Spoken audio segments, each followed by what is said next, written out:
and it listened to me. It walked out of the thicket, it turned around and looked at me.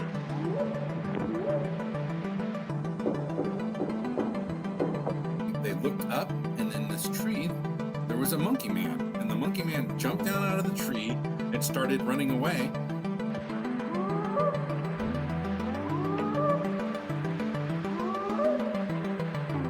And suddenly they're right in front of the car. He slams on the brakes and manages to stop. And he's skidding because it's like quite, gravelly. And literally for about a second and a half, they just stood there because they don't know where to go. And you can tell they're panicking. They're like really flapping. And their face is like twitching.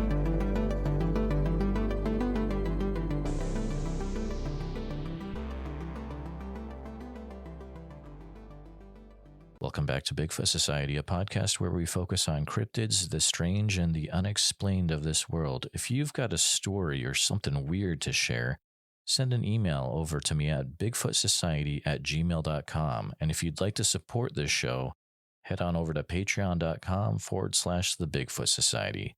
And now, on with the show. All right, Bigfoot Society, I've got the pleasure of bringing back on the show Mr. Jordan Heath from Campfire, Tales of the Strange and Unsettling podcast. How's it going, Jordan? It's going so well. I'm super psyched to be here.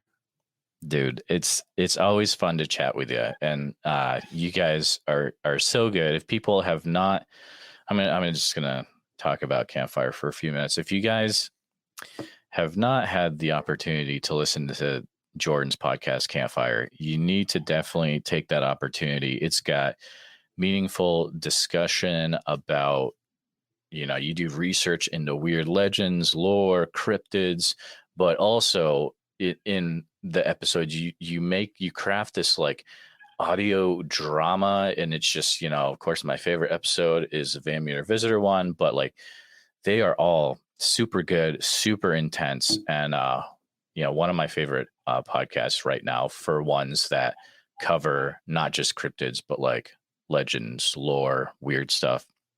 It's so good, dude. Thank you for the kind words. It's always nice to hear. Yeah, dude. So what have you been what you been up to lately, Jordan? Oh man. Well,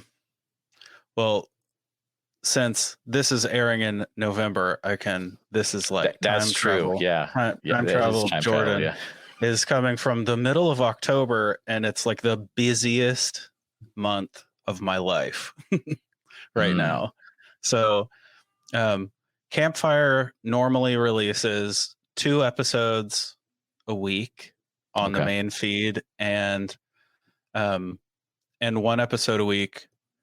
Well, 1 episode alternating. So 1 week it's 1 episode on Patreon. The next week it's 2 episodes. Wow. That's our normal schedule. But this month it's been 4 episodes, 3 episodes on the main feed, 2 episodes on the Patreon every single week. Holy mackerel. And that's not including this last week we released a community collaboration project. So we had 6 episodes we did in the last 7 days. I think community, that is a way to put it, but the amount of names you had in that one project seems like that must have been an intense undertaking. Yes. Just to herd all those cats together and do whatever you did with it. How was that process, getting everyone together?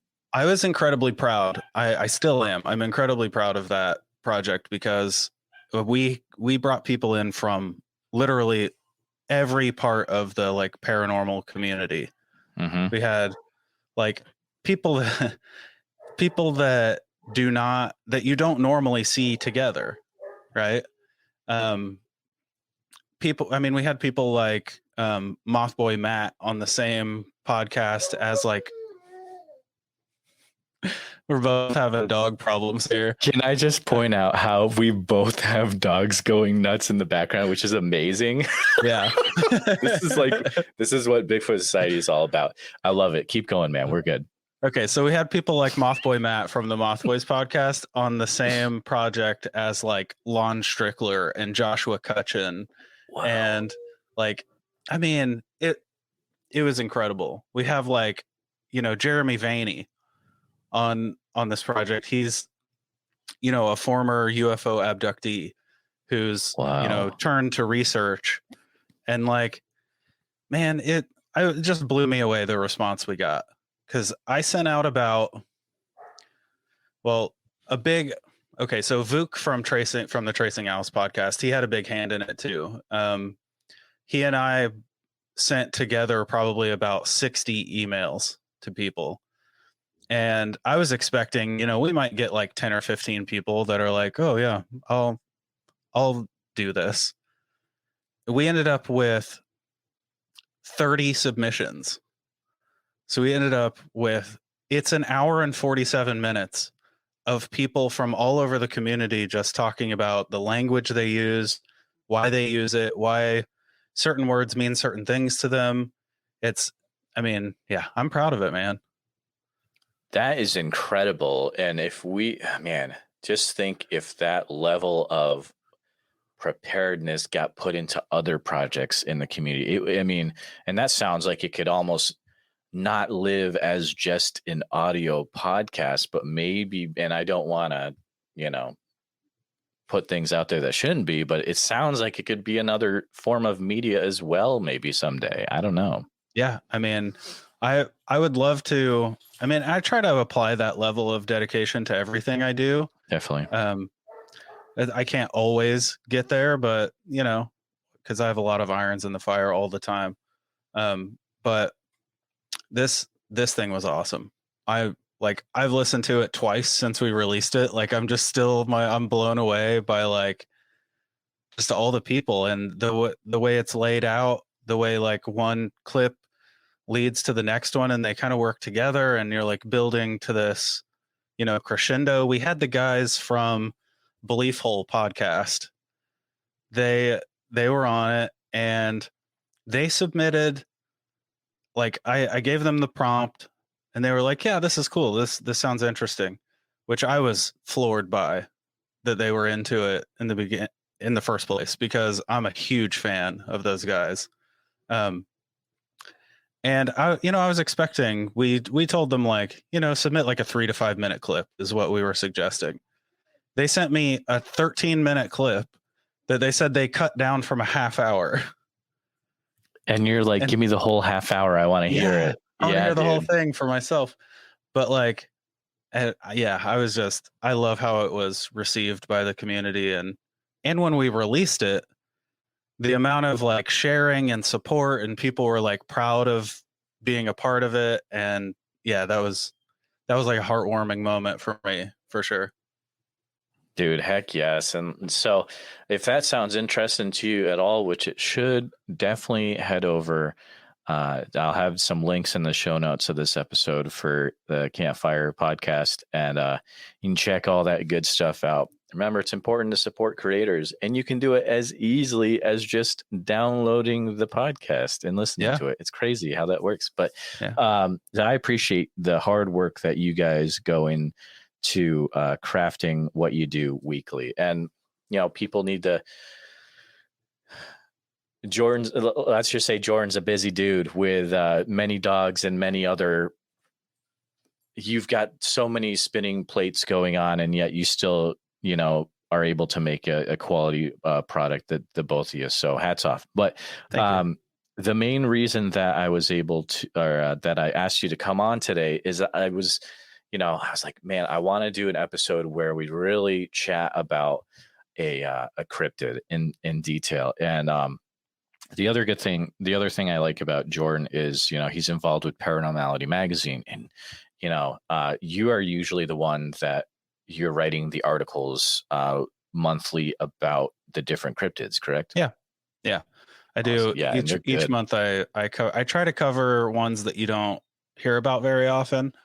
I feel like there are plenty of articles out there about Mothman and and Patty, and like those are. I go for the deep cuts.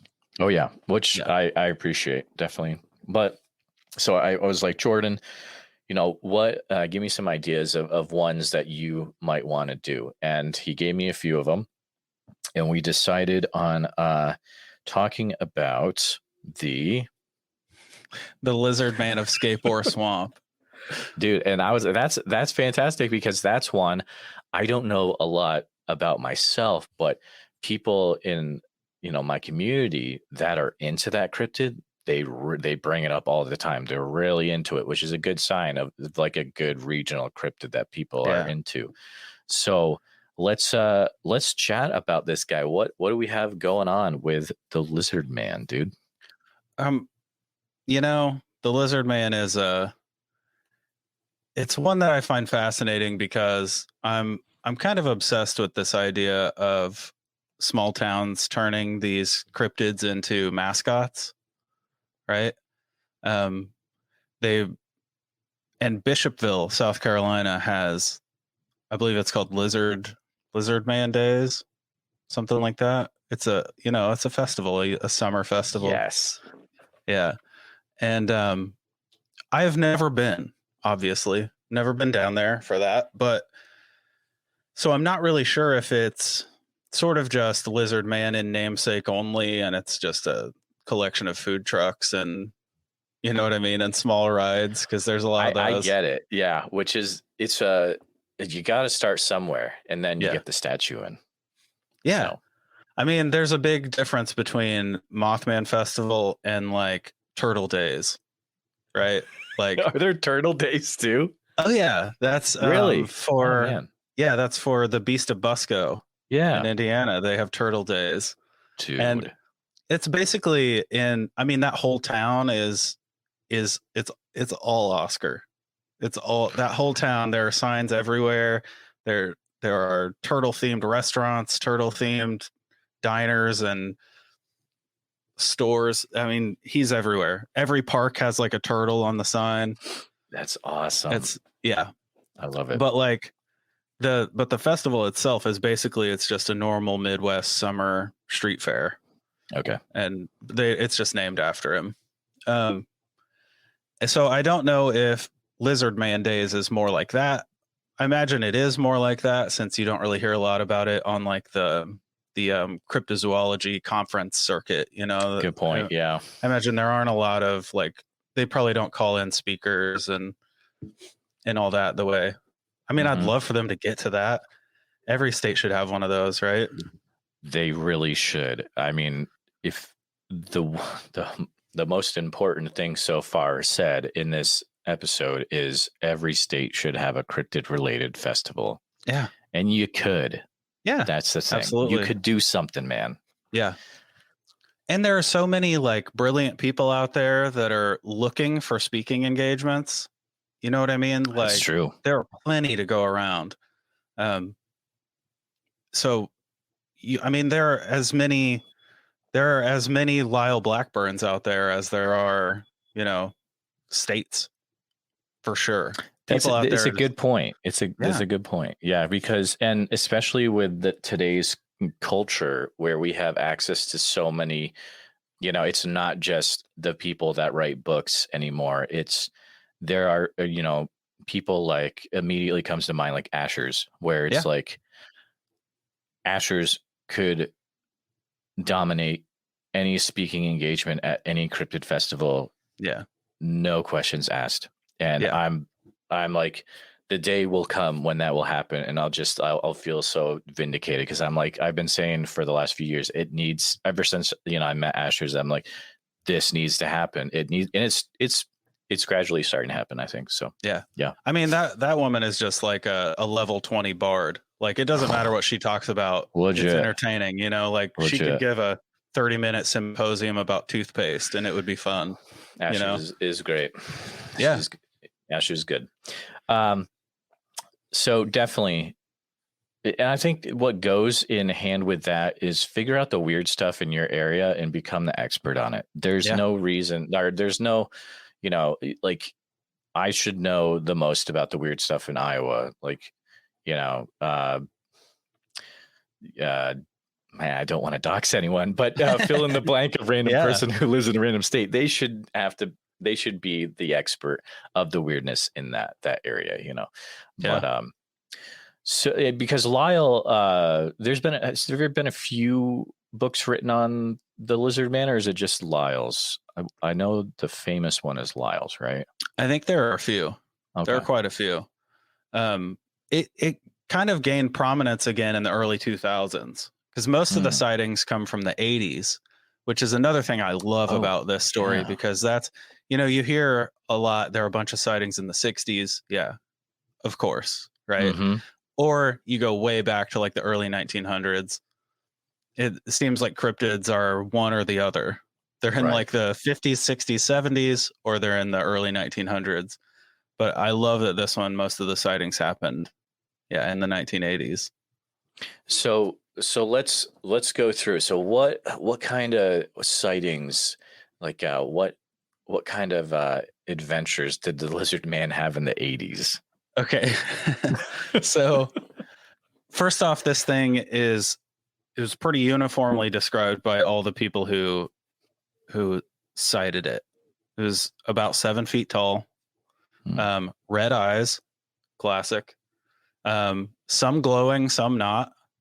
3 toes, 3-toed feet, which is super rare for anything in the lizard family to have 3 toes. I believe. Oh man, I know several people who are going to make fun of me if I get this wrong, but I think it's the there's one lizard who has 3 toes. Oh, interesting. And, just one. I'm trying to remember which one it was. It's not the chameleon. It's the gecko. Okay. All right. There's a Cool. 3-toed variant of the gecko, but so that sets it aside first off. And of course, the fossil record doesn't include any lizards that have any humanoid features whatsoever. So that pretty much sets it aside as well. Okay. But so basically think of Lizard Man as the lizard version of Dog Man. That's basically how it's described. Oh, okay. Remove all the canine features from Dog Man and replace them with reptilian features. That's Lizard Man. Does he have the same attitude? I mean, you'll find as we go through this that Lizard Man mostly seems to have a strange vendetta against cars. Oh, weird. Just like rampant vehicle damage in these stories. Yeah, it's weird. He's a bit of a public nuisance, the Lizard Man. A vandalizer. This is quite the picture that's unfolding. Yeah. So as far as the legend goes, the Lizard Man apparently swims in the water like a gator. Okay. Right. And then it comes up on the bank and sort of like stands up. People don't realize that they think it's just like a big gator until he stands up, which is also very Dog Man. Yes. Where he just kind of blends into a pack of dogs, and then you'll see him like stand up and light a cigarette. Like the wolf from the Tex Avery cartoon. Exactly. That's how I always think of Dog Man. There you go. Because those are my favorite Dog Man sightings too. The ones that are just totally wild. Like he's carrying a baseball bat or something like that. Those are my favorite. But yeah, Lizard Man, mostly seen around the Bishopville area. The very first sighting, if you want to get into it. All right. The very first sighting was in fall of 1987. So wow. Yeah. So I was about 3 months old when this sighting happened. George Holloman Jr. was riding his bike home, and he stopped to take a break on the side of the road. And he spots, quote, a weird tree stump. That's what he calls it. I don't know what makes a tree stump particularly weird, but it looks strange to him. And he starts walking toward it. And suddenly the weird tree stump stands up. And when he's about 30 feet away from it. Whoa. Yeah, and it, stands up to 7+ feet tall. So pretty intimidating. there in the dark with nothing but your bicycle. Mhm. This story makes me think of times when I like would ride my bike home at night, and I always lived in a rural area. Oh, So there absolutely, are, man. yeah, there were always those stretches of like, and you'd hear a dog bark, and you're like, oh Mhm. no, like, Like, this is it. yeah, you immediately panic. Like, is that dog in a kennel or is it tied up, or am I about to have to fight for my life? Yeah. Oh, So same, dude. I yeah, experienced this, I'm a few years older than you. I would be about 4 years old when this story came out. So we have some similarities in what we experienced growing up, I'd say. Yeah. But definitely. And you grew up in Iowa, right? actually, so Oh, I no, grew you up were in in, Western Massachusetts. I knew that. Rural area, definitely. Yeah. Town of about 3,000. And so I definitely experienced that, as you get older, you can, ride your bike to the library on the back roads. And when you're Yep. coming back and it's a little dark, yeah, you start to hear stuff and you're Yep. like, Get a little nervous. time to go. Mhm. Yep. Yeah. Oh, yeah. Yeah, I grew up in what I affectionately refer to as the stray animal belt.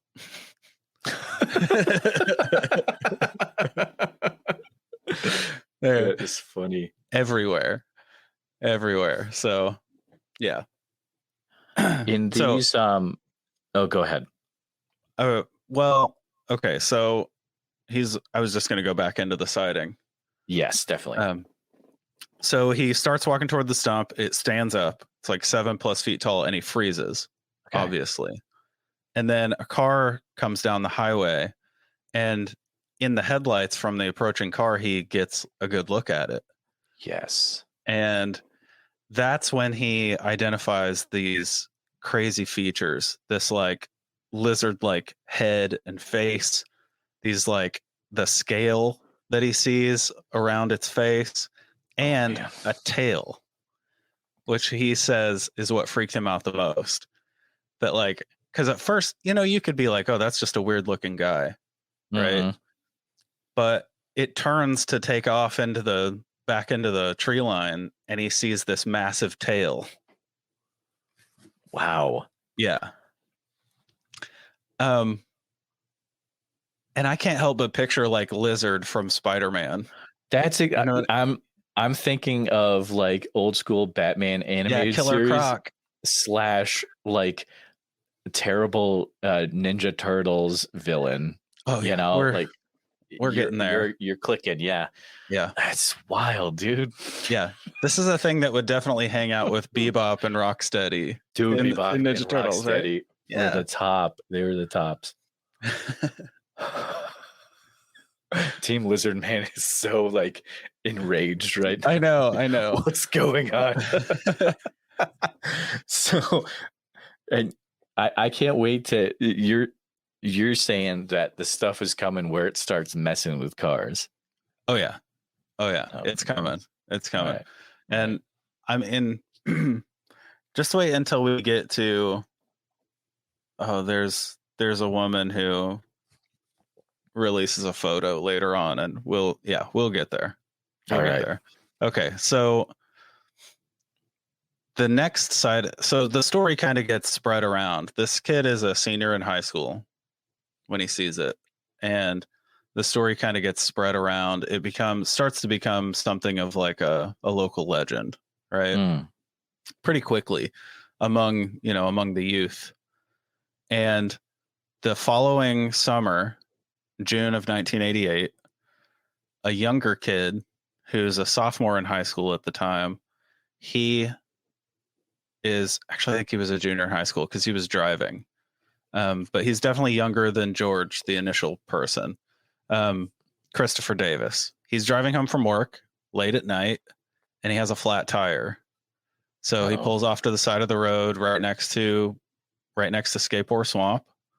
Mm-hmm. And he's sitting there changing his tire, and he's just getting finished changing the tire. He specifically says he had 3 of the 5 lug nuts tightened on. That's very specific detail. Yeah, he remembered specifically. That's where he was. Like, he was just like cranking the third lug nut completely tight, and he hears this like sort of rhythmic thumping coming from behind him. And he turns around, and from this sort of wetland field area that's between him and the tree line of the swamp, he sees the lizard man sprinting toward him. What? Yes, in a full sprint, straight toward him. Bipedally? Yes. He said it's less than 60 feet away from him when he spots it. And it's like cruising through, like, and he thinks that the thumping he heard was its tail hitting the ground. Wow. Like, yeah, it was like it's making tracks straight for him. So he also describes the glowing eyes, the glowing red eyes. Yeah, I can't imagine a situation where I would be more terrified than that. But that would, oh my goodness, that'd be scary stuff. Like, see a huge lizard running towards you and glowing eyes, and you're like, I got 2 more lug nuts. Yeah. This is terrible timing. Exactly. He jumps in his car, and he, again, I don't know why he was so hyper focused on these lug nuts that night, but he remembers that when he reached for his car handle, he had the 2 remaining lug nuts still in the palm of his hand. Oh, thank goodness. It kind of made him like fumble with the door handle, and he ended up dropping the lug nuts and yanking the door open. He jumps in, and just as he slams the door, the lizard man gets to the car. Like, just, I mean, as horror movie as it gets, right? Yeah, dude. Like, totally. He just gets in and slams the door, and he's there. Oh. And lizard man goes for the door handle. He goes for the door handle. He's like scrabbling. He describes these like thick, muscular fingers, these like 3-toed sort of appendages, just like sort of fumbling and smashing up against where the door handle is on the car. Goodness. Yeah. He starts the car and takes off. He said he gets up to like 40 miles an hour before he realizes that the lizard man is running beside the car. Terminator style, dude. Yes. Like keeping Robert up with Patrick, the car. Alligators. Yeah. Oh, exactly. My goodness.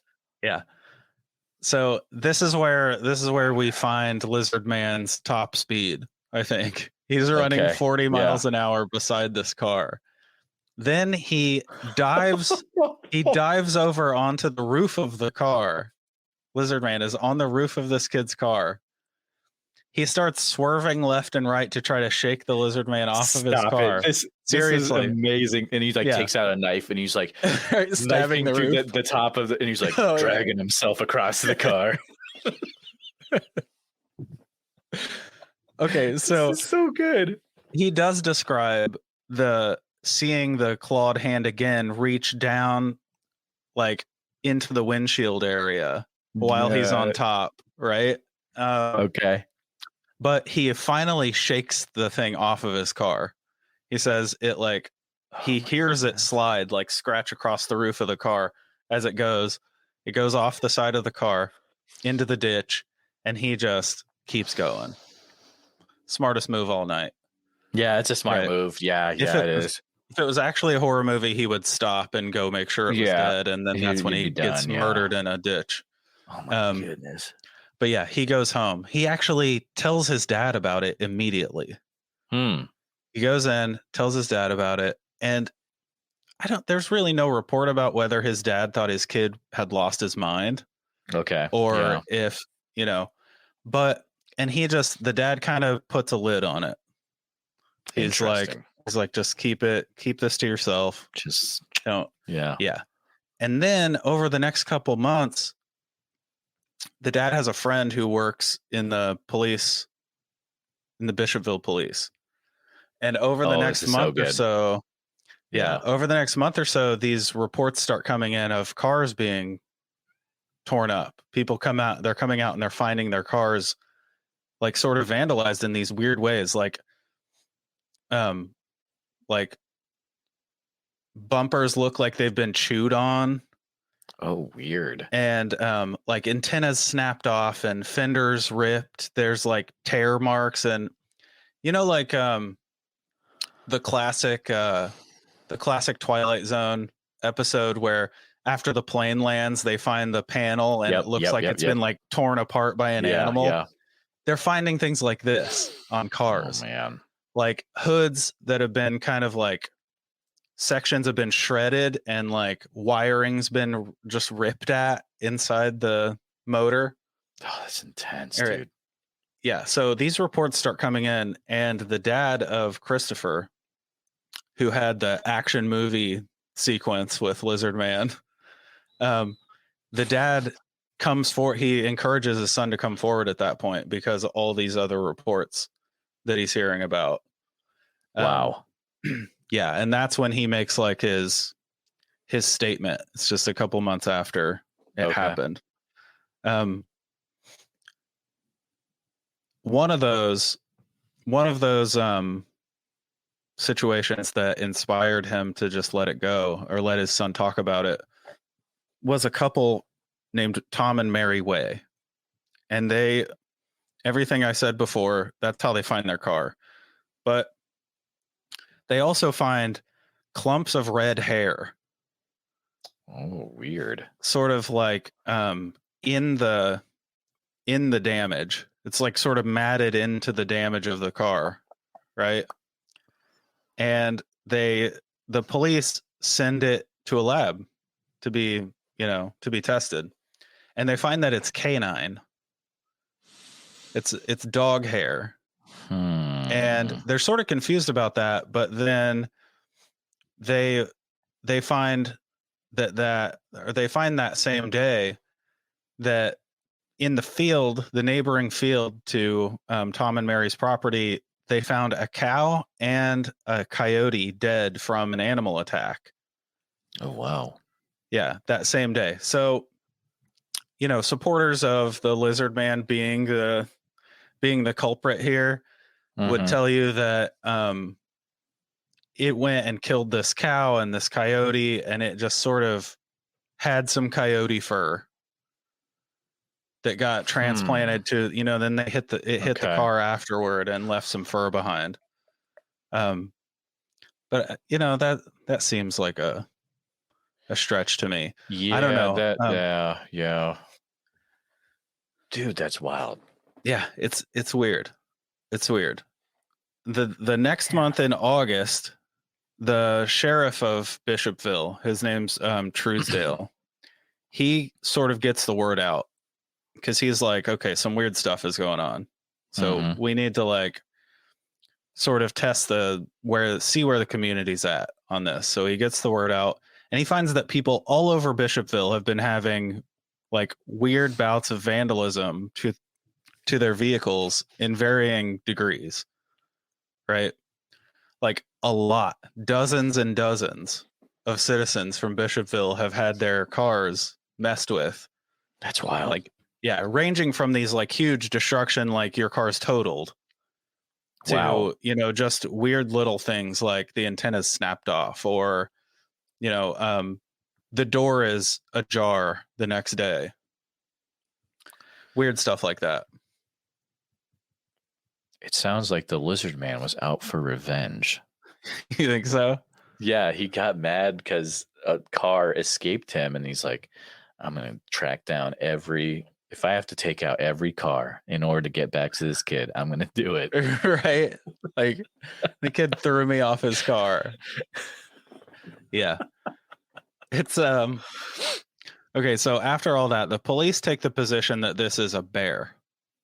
A bear, huh? Yes. Okay. That a bear is nice work, guys. Is on the loose. A bear, an invisible one.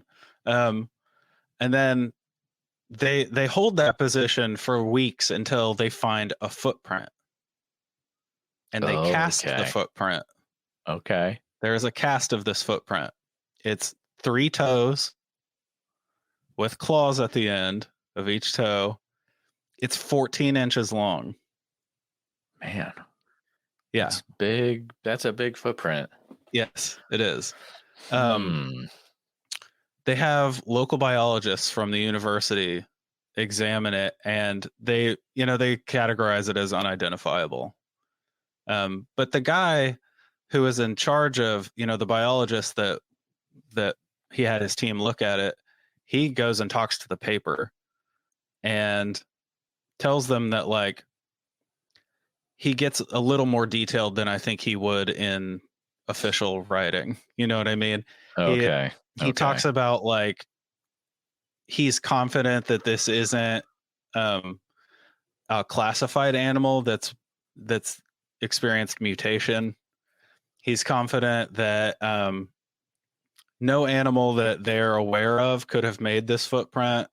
Like, he gets a little more colorful with it, with the newspaper. So I think he was probably a lizard man advocate. Yeah, I'm starting to get weird vibes.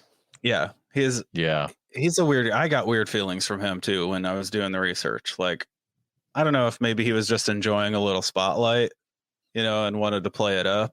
And nothing bad about the dude in case he's still alive, but Sure. I'm just saying, hey, I'm getting weird vibes. That's all I'm saying, Definitely. Okay, so then the really weird thing happens at the tail end of the 80s. It's summer of 1989. They start getting lots of reports of howling and screeching coming in at night, like loud, like it's people are hearing it over their televisions in their living rooms and going outside to see what is going on. The police, they come out, they investigate, they find tree branches snapped off at like 8 feet high. Okay. They find smashed fences, smashed sheds in people's backyard. And they find more 3-toed footprints. In fact, there's this trail that's like, they now do sort of a tour of this trail for the Lizard Man days. Oh, okay, that's cool. You can take a tour. They find these 3-toed footprints, and they follow the footprints 900 feet into the swamp. Wow. That's how far they track this thing before crazy. Before they lose, they lose the trail. And you can walk that 900-foot trail now at Lizard Man Days, which is pretty cool. Yeah. But they lose it, and reports just kind of taper off in the late 80s, right there. Early 90s, they start tapering off. There's like scattered stuff that, it's really a stretch to connect. But then in the fall of 2005, about the time I was graduating high school, they come back. You start getting reports again. October 2005, a woman in Newbury, which is one town over from Bishopville, has this incredible sighting where she spots 2 lizard men in her backyard. Dos Lizardo men? That's right. Dude. 2 lizard men in her backyard, and she stands behind her screen door and watches them rip the roof off of her chicken coop. And they're just plucking chickens out of this chicken coop and eating them live. Just like chicken nugget style. Yeah, exactly. Oh my goodness. And then she says finally she has a wooden cooking spoon, and she like slaps it against the door frame. The lizard men both turn to the noise. One of them grabs one more chicken out of the chicken coop and sticks it under his arm, and they both run for the tree line. I'm headed for the hills. Yeah. Do you remember the old school Super Mario Brothers movie? Yes. Do you remember what the Koopas look like? Yeah. I'm kind of like, I'm also getting imagery there of that too. Yeah. Dude, that's wild. Yeah, it's a crazy sighting. Oh my goodness. And you said that was around 2005, you said? Yeah, that was October of 05. Wow. Yeah. Okay, that's wild because now it's like I can vividly remember 2005. Like this is time is weird like that, you know? Yeah, it's modern times. Are we at the point where there could be discussion, or is there still more to unveil? Maybe. Yeah, there are a couple more questions. Okay. Yeah. I have questions, but I will wait. We're gonna get even more modern. So 3 years later, in April of 2008, Bob and Dixie Rosen, they're kind of like the people who feed all the neighborhood stray cats, right? They're used to like they pour food on their back porch, and they're used to seeing like 10 or 15 cats come up and eat, right? So these cats start just vanishing. Like, you know, it's 15 on Monday, it's 8 on Wednesday, it's 3 or 4 by the weekend. They're like, something's going on with the neighborhood cats. And then finally they come out in the morning, and just like the couple back in the 80s, they find their car is basically destroyed. Wow. Like, hood is peeled up, the fenders are like ripped apart, tires have bite marks in them. Like, it's intense. And there's blood smeared all over the hood of the car. This looks like a legitimate crime scene, right? So they run back in their house, they call the police. The police show up and they search the property, and they find, and like, spoiler alert for dog lovers, gets pretty gross, but they find pretty wild. All right. Yeah, they find I can explicit tag it. That's fine. Okay. Yeah. So they find a pile of dead dog parts in these people's backyard, right at the back of their property. Like, half eaten. Like, it's obviously the result of predation, right? But like, it's bad. Goodness. It's bad. Then when they test the blood on the car, they find that it's from the dogs, right? So a lot of people definitely put this in the lizard man category. Okay. Yeah, that one's gross. Oh my goodness. Now it's hitting close to home. I mean, you heard the dogs on both of our mics earlier. Yeah. I'm definitely a dog lover, and that's rough. I can't imagine. Then, okay, even farther, 7 years, 2015. Oh no, dude. Yes, 2015. Oh, no. August of 2015. This woman named Sarah Barra, she releases this wild photograph that she supposedly took outside of her church. It is, I mean, and if you Google, to the listeners, if you Google Lizard Man of Scape or Swamp, this is the photo. I can picture this, yeah. Okay, so it is undoubtedly a guy in a lizard suit. Yep. Undoubtedly. Like, it legitimately looks like a monster that the Power Rangers would fight. Like, it really does. Like, sculpted muscles, it's super ripped. It, like, you know, all the artist, like the drawings of Dogman, right? Where it's like, it's just these like perfect Adonis abs and chest, and like, which is kind of weird, right? But that's a whole different discussion that's about a whole different psychology, discussion. I think. Yeah, but that's the version of this. That's this version of Lizard Man. He's amazing. Just like, and he's like in the photo, he's like walking. Yeah, like that's this, the one. And Yep. So while this photo is absolutely fake, there's no denying. I mean, you can see like the plastic red eyes sticking out of the side of the headpiece and all that. Yep. Right. It's obviously fake.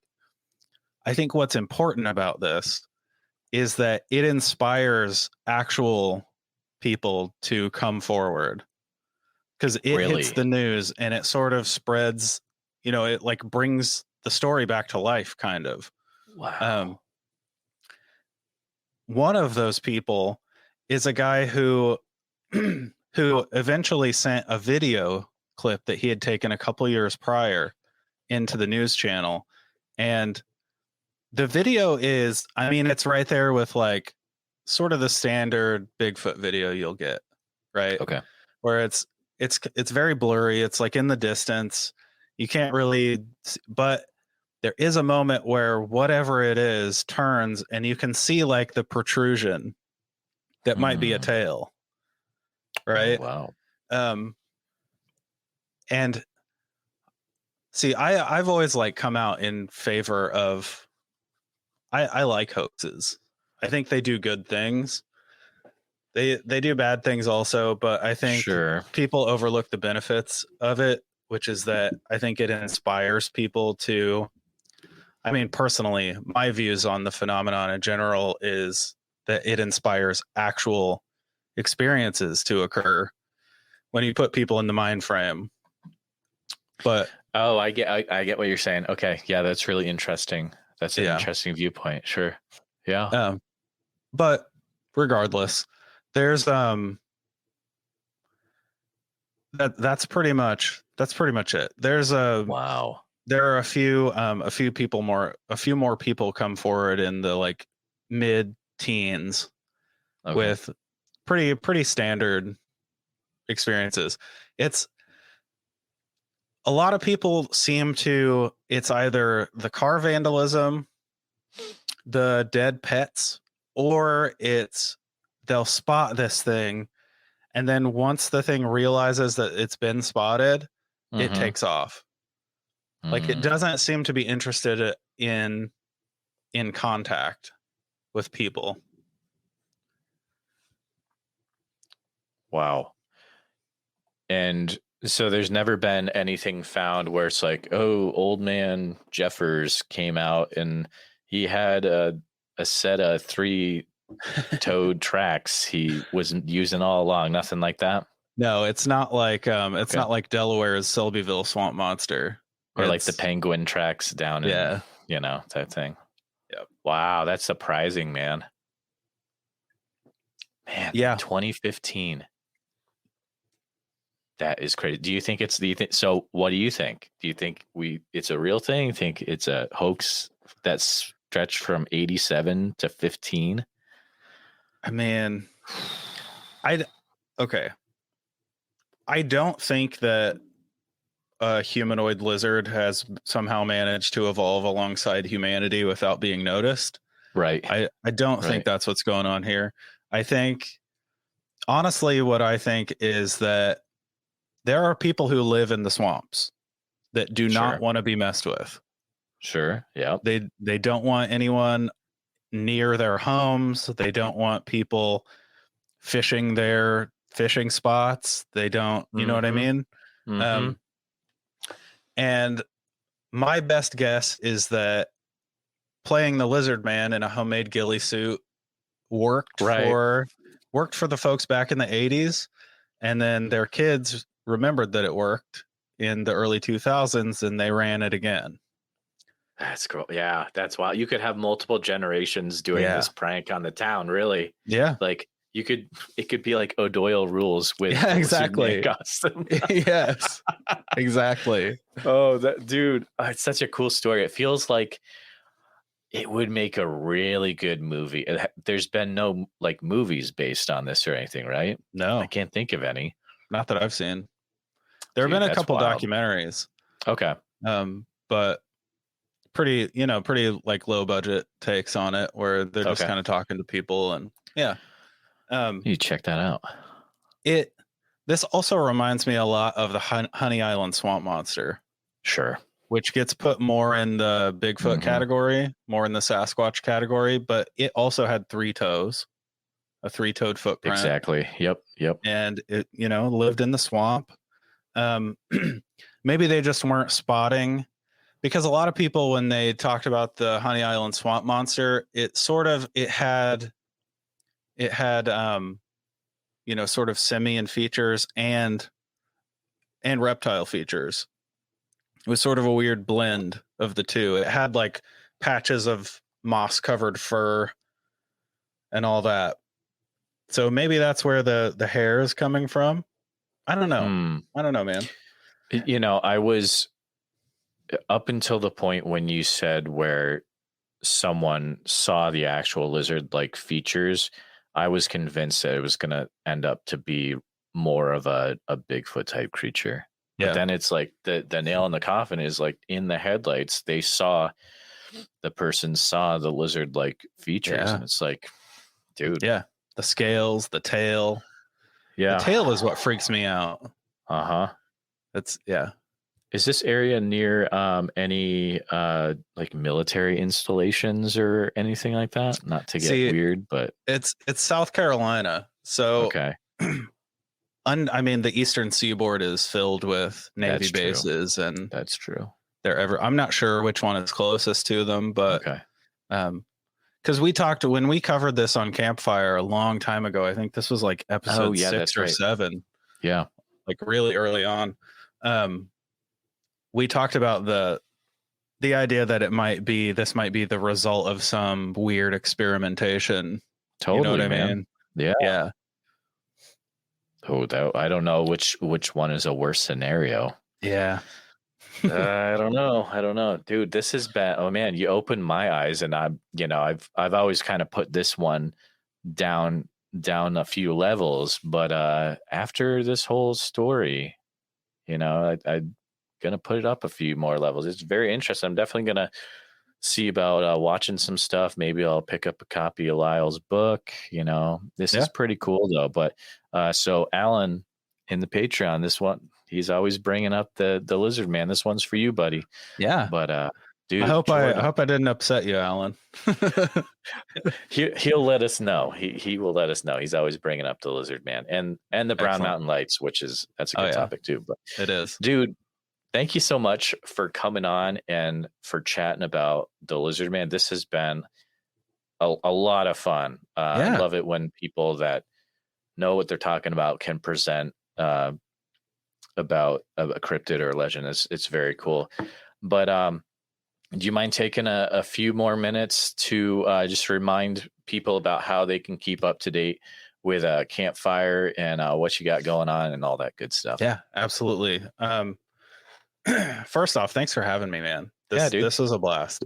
I always love a chance to just go back and sort of like test especially those subjects that I haven't really looked at in a long time. Like I love to go back and sort of reinvigorate myself on them. You know what I mean? Because there's so much, man, and we do so much so fast that I feel like, we've covered something like 70 topics in the last year and a half, and they're big topics too, like Headless Valley and the Hanis, like crazy big topics like that.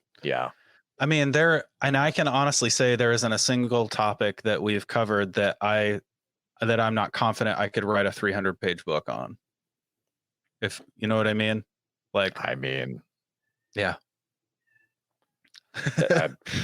I mean, you do what you want with that, but I would agree with you. And you just, it's having the time to do it, right? Yeah, exactly. Yeah, but dude, you totally could. Yeah.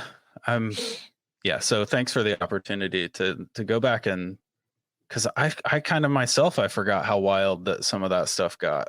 Mm-hmm. But yeah, awesome. You can find Campfire, Tales of the Strange and Unsettling on any and all platforms for podcasting. Wherever you're listening to this, you can find us. Nice. We also have the Patreon, patreon.com/Campfire Tales of the Strange and Unsettling. It'll take you longer to type in the URL than it will to choose your tier. Right. Exactly. But I believe in you. You can do it. We offer 2 bonus episodes every week minimum. So, and lots of cool stuff, lots of like swag and lots of behind the scenes stuff on the recording, the editing process, the research process, all that. So it's getting pretty cool over there. So that's awesome. Definitely go check that out. You can follow us on Instagram at campfire.tales.podcast or on TikTok at campfire.podcast. And I mean, you can find us on any of the socials. we Heck just yes. started the Campfire Tales of the Strange and Unsettling fan page on Facebook, and that's going smart quite move. well. Yeah. Smart move. Yep. Are you going to be at any events that people can meet you at? Not this year. Okay. We were planning, this was supposed to be like the big year for us with conventions. We were going to go to all of them and like all of them that we could and meet everybody. And then my wife split her tendon in her ankle. Oh my goodness. Wow. And had to get tendon Oof. repair surgery. Yeah. And she's like been on her back for 2 months and she's still rehabbing that's that. terrible. So, and I have 5 kids. So yeah. I can't really I can't justify hopping in a car and going 8 hours away and leaving her to fend for herself with those 5 smart move, Jordan. Yeah. That's a smart move, bud. Yeah. So and you have a few dogs too. Yeah. So now 2023 has become the year of the convention for us. Nice. We're going to be doing all of them that we can next year. We do still want to do a year of just attending before we start. I totally before we get start it, yeah. vending or anything. Yep. Unless any of them want to do live podcasts, the way Monster Fest I think is doing a couple. Monster Fest is. Yep. Yeah. We will definitely do that if asked to do that. If you're listening to this and you're head of a festival type thingy, hit us up. Dude, hit them up. Do it. But yeah, that's the wave of the future is going to be, I think, live podcasts at these conferences and festivals. So yeah, dude, I'm 2023. I hope to meet you at one of the events. That would be a rocking time. Man. Are you doing Monster Fest? I am. Yeah, I'm doing Bigfoot Society at Monster Fest. Seth is having me go there. I will be at Cryptid Con this less than a month from now, but I'll just be, because I want to have my experience as an attendee before I start, because that's a big pool to just jump into. Yeah, I want to experience it first. So yeah, there'll be a few that I'm going to, and then of course there's always Van Meter Visitor Festival next November or September. So you got to get in their heads and get some live podcasting going on at the Van Meter Visitor Festival. Well, dude. That would be awesome. Did you know I got invited to be on the festival planning committee? No, I knew that you spoke this year. So, yep. They were like, "We want you to be part of this because you have a passion for it." And I was like, "Show me where to sign." Yeah. So that was a huge honor. You could do it in a tent. You know what I mean? Just like, because it's mostly outdoors, right? Isn't it? It's all outdoors, right? It was a quarter outside, but most of it was actually inside this year. Oh, okay. Right on. Which was more manageable. But yeah, because you guys did like more speakers and stuff this year than they have in the past, right? Yeah, we had some really good speakers, and we had actually a ton of podcasts as vendors at the festival this year, which is really cool. That's awesome. Yeah, a lot of good stuff. That. But if you guys, you're on the planning committee. Just hit us up. Let's duck up here, wink, wink. So Yeah, we'll do it. We'll do it for sure. I mean, the guys in the like comedy podcasting world have been doing this for over 10 years. Have been doing live podcasting. You know what I mean? Oh yeah. And how many people in our community look up to like Last Podcast on the Left? Oh my goodness, yeah, they're just those guys tour all over the country doing live shows. They're beasts. Yeah, they rock it, dude. Yeah. So I was kind of shocked when I first started hearing about all the festivals and not hearing anything about anyone doing live podcasts. Mm-hmm. And I'm like, what is going on here? Like, this is a huge missed opportunity. Yeah. Oh yeah, it's coming. Like, how does the Mothman Festival not have a full, like the whole day you should be able to go into a tent or a room where a podcast is happening? I know. All day long. It's just, I think a lot of it is the people that help make decisions as the newer generation starts to become involved. They will start to make decisions like that or help make decisions like that maybe the older generation wouldn't have the view, the right, what I'm trying to say, Yeah. They'll get there. They don't have the savvy of what's going on now. Yeah, I mean, the Mothman Festival, Mothman is the subject of probably 1,000 podcasts. You know what I mean? you could have an amazing pick of the litter for like a Mothman podcast room. It'd be great, dude. But yeah. By the way, before we go, depending on how my life goes over the next couple weeks, we may or may not have just wrapped up a massive series on Mothman on the show. Either that or it's still going. I know you've released some pretty rocking episodes so far. Thank you. Yeah. It was intended to be 4 episodes, and it's looking now like it's gonna be at least 6. Oh my goodness, that's astonishing legends territory, my friend. Yeah, that's awesome. I mean, I sat down to write a story that covered the full breadth of the direct Mothman encounters, right? From like the 2 couples in the beginning all the way to the Silver Bridge, right? That's what I was going to cover in the story. I ended up writing 18 pages on the first encounter. Wow. The initial encounter with the 2 couples. So the last episode we released, all we talk about is that first encounter. And it's awesome. That's wild, dude. Like I want to do it right. We waited a year to do Mothman, and I want to do it right. So as you should, man. That's more. Hopefully, more people will hear that and take pride in what you do, and that's a great example of doing that. So yeah, absolutely awesome. Well, dude, thanks so much for being on. This has been a super good chat, and I always like talking to you, Jordan. Yeah, man. I always have a great time on your show. So anytime we talk, I come away with positive feelings. So heck yes, I appreciate being invited. All right. Well, we'll talk to you later, I'm sure, dude. Absolutely. Thank you for listening to Bigfoot Society. If you like the show, please review and rate it 5 stars on iTunes. Hit the share button and send this episode to all your friends on social media. Subscribe to Bigfoot Society wherever you listen to podcasts. It doesn't cost a thing. Pick up a Bigfoot Society shirt or enamel pin over on our Etsy page, and people will tell you all about their Bigfoot sightings when you wear it. At least that's what people tell us. That's what happens. If you'd like to become an official member of Bigfoot Society with a membership card, a community of like-minded individuals, and extra content each month, then please consider becoming a supporter of the podcast by going to www.patreon.com/The Bigfoot Society. Thanks for listening.